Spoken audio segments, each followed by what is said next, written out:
ಅಬು ನ್ಯೂಸ್ಗೆ ಸ್ವಾಗತ. ನಾನು ಜಹೀರ್. ನಮ್ಮ ನಡೆ ಸತ್ಯದ ಕಡೆ. ಅಥಣಿ ಟ್ರಾಫಿಕ್ ಸಮಸ್ಯೆ, ಸಿಗ್ನಲ್ ಇಲ್ಲದೆ ಹೈರಾಣಾದ ಸಾರ್ವಜನಿಕರು. ಬೆಳಗಾವಿ ಜಿಲ್ಲೆಯ ಅತಿ ದೊಡ್ಡ ತಾಲೂಕು ಕೇಂದ್ರವಾದ ಅಥಣಿಯಲ್ಲಿ ವಾಹನ ದಟ್ಟಣೆ ಮಿತಿಮೀರಿದ್ದು ಸಂಚಾರ ವ್ಯವಸ್ಥೆ ಸಂಪೂರ್ಣ ಅಸ್ತವ್ಯಸ್ತಗೊಂಡಿದೆ.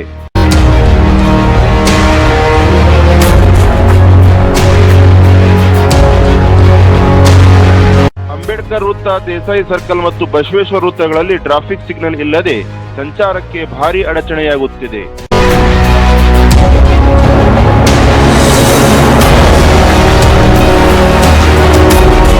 ಸುಗಮ ಸಂಚಾರಕ್ಕಾಗಿ ಪ್ರತ್ಯೇಕ ಟ್ರಾಫಿಕ್ ಪೊಲೀಸ್ ಠಾಣೆ, ರೋಡ್ ಬ್ರೇಕರ್ ಹಾಗೂ ರಸ್ತೆ ಅಗಲೀಕರಣ ತಕ್ಷಣ ಆಗಬೇಕಾಗಿದೆ ಎಂದು ಹೋರಾಟಗಾರ ಪ್ರವೀಣ್ ನಾಯಕ್ ಆಗ್ರಹಿಸಿದ್ದಾರೆ.